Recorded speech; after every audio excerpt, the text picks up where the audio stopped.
আসসালামু আলাইকুম। আপনার বাড়িতে ডাকাত এলো। ডাকাত এসে উদ্দেশ্য ছিল স্বর্ণালংকার, টাকা পয়সা, ধন দৌলত যা আসে লুট করে নিয়ে যাবে এবং এমনকি পারলে বাড়িটাও দখল করবে। কিন্তু আপনার প্রতিরোধে অথবা পাড়া প্রতিবেশীরা যখন জাগ্রত হয়ে উঠল, তখন ডাকাতের হাতে পালাবার একটাই পন্থা থাকে, তা হচ্ছে চারিদিকে বোমা টোমা ফাটিয়ে আতঙ্ক তৈরি করে মানুষ যেন কাছে ফিরতে না পারে, সে পালানোর রাস্তা তৈরি করে। ঠিক আমেরিকা এভাবেই এসেছিল ইরানের তেল লুট করে নিয়ে যেতে, ইউরেনিয়াম ডাকাতি করে নিয়ে যেতে, তারপরে সরকার পরিবর্তন করে নিজে ইরান দেশটাকে দখল করার জন্য। কিন্তু ইরানের প্রতিরোধের মুখে যখন কোনো কুল কিনারা পাচ্ছিল না, তখন বিভিন্ন রকম আলটিমেটাম দিয়ে চেষ্টা করছিল ইরানের মনে ভয় দাঁড়াতে। কিন্তু ঐতিহ্যবাহী সেই পারস্য সাম্রাজ্যের ইরানিয়ান জনগণ জেগে ওঠে।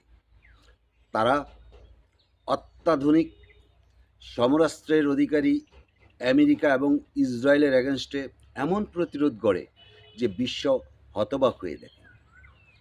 এখন আপাতত 14 দিনের জন্য যে যুদ্ধবিরতি, সেই যুদ্ধবিরতির শর্ত নিয়ে আমেরিকার ট্রাম্প নিজে সফল বলে নিজের দেশে নিজেকে প্রতিষ্ঠিত করতে চাচ্ছে। অন্যদিকে ইরানও নিজেকে তার 10টি শর্তে আমেরিকা মেনে নিয়েছে এই বলে প্রতিষ্ঠিত করতে চাচ্ছে। কিন্তু আসলে আমরা সাধারণ যারা আছি তারা কি দেখি? তারা দেখি আমেরিকা এসেছে, তেল লুট করতে পারেনি। আমেরিকা ইরানের সরকার পরিবর্তন করতে পারেনি। আমেরিকা ইউরেনিয়াম নিয়ে যেতে পারেনি ইরান থেকে। তো ফলশ্রুতিতে ফলাফলে কি দাঁড়ালো? আমেরিকা মধ্যপ্রাচ্যে তার সকল ঘাঁটিগুলি নিজের চোখের সামনে ধ্বংস হতে দেখলো, রাডার সিস্টেম ধ্বংস হতে দেখলো। আমেরিকা মধ্যপ্রাচ্যে যে সকল দেশকে নিরাপত্তা দেবে বলেছিল, কাউকে নিরাপত্তা দিতে পারেনি। ইসরায়েলেরও অবকাঠামো ধ্বংস হয়েছে এবং আমেরিকার আকাশ প্রতিরক্ষা ব্যবস্থা সম্পূর্ণরূপে ব্যর্থ হয়েছে। যে আয়রন ডোম থার্ড নিয়ে এত গুণগান ছিল, এগুলির বিশ্বের যে চাহিদা ছিল, সে চাহিদা নষ্ট হয়ে গেছে। এমনকি আমেরিকার অত্যাধুনিক যুদ্ধ বিমানগুলিও যেভাবে ইরান ভূপাতিত করেছে, তাতেগুলি এই যুদ্ধ বিমান এবং থার্ড আয়রন ডোম অর্থাৎ আকাশ প্রতিরক্ষার ব্যবস্থা সকল কিছুই মার্কেট হারাতে যাচ্ছে। অর্থাৎ একদিকে দৈনন্দিন প্রচুর খরচ আমেরিকার এই যুদ্ধ বাবদ, অন্যদিকে অস্ত্রের যে ব্যবসা, সেই ব্যবসায় ভাটা পড়তে যাচ্ছে।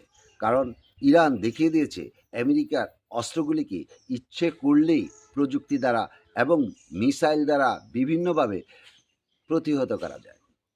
এখন স্বাভাবিকভাবে প্রশ্ন জাগে, ইরান কি তাহলে জয়ী? না, এখন পর্যন্ত জয় পরাজয় নির্ধারণের কোনো বিষয় আসেনি। তবে এতটুকু বলতে পারি, ইরান যে শর্তের মধ্যে দিয়েছে যে নিজের নিরাপত্তা বিধানের ক্ষেত্রে আমেরিকা আর কোনো হুমকি হবে না, ইসরায়েল হুমকি হবে না, যুদ্ধ স্থায়ী যুদ্ধ বিরতি হতে হবে, হরমুজ প্রণালীতে ইরান টোল আদায় করবে, ইরানের থেকে সকল অর্থনৈতিক অবরোধ উঠিয়ে নিতে হবে। এ ধরনের যে সকল বিষয়গুলি ইরান তুলে ধরেছে, তাতে করে ইরানের সাধারণ গণের মধ্যে এক ধরনের একতা তৈরি হচ্ছে, এমন এক একতা যে তারা নিজের দেশ রক্ষার স্বার্থে জীবন দিতে প্রস্তুত। আমেরিকা যখন যে ইরানকে বা ইরানের সভ্যতাকে ধ্বংস করে দেবে এমন হুমকি দিয়েছে এবং আগামী কয়েক ঘন্টার মধ্যে সে আক্রমণ করার কথা ছিল, সেই অবস্থায় ইরানের লক্ষ লক্ষ জনতা এক সুরে নিজের জীবন দিতে রাজপথে নেমে আসে। যেখানে বোমার কথা শুনলে, মিসাইলের কথা শুনলে ইহুদিরা বাংকারে পালানোর কথা ভাবে, সেই ক্ষেত্রে বোমার কথা শুনে, আমেরিকার আক্রমণের কথা শুনে ইরানের জনগণ মাঠে নেমে আসে। এতে করে যে এখন অবস্থা তৈরি হচ্ছে, তাতে করে মধ্যপ্রাচ্যে ইরান আঞ্চলিক পরাশক্তি হিসেবে নিজেকে প্রতিষ্ঠিত করতে পেরেছে। অন্যদিকে ডোনাল্ড ট্রাম্প আমেরিকার নির্বাচনে যে ঘোষণা দিয়েছিলেন, মেক আমেরিকা গ্রেট অ্যাগেন, এখন আমেরিকার সেই জনগণই ট্রাম্পের বিরুদ্ধে নেমেছে। তারা স্লোগান করেছে, তারা বলতে যাচ্ছে Donald Trump make America fake again, Donald Trump make America weak again. এই পরিস্থিতি যদি চলতে থাকে, আগামীতে কি হবে? এই বর্তমান বিরতি কি একটা কৌশল মাত্র? আগামী দিন কি আরও ভয়াবহ কিছু আসতে যাচ্ছে তা জানি না।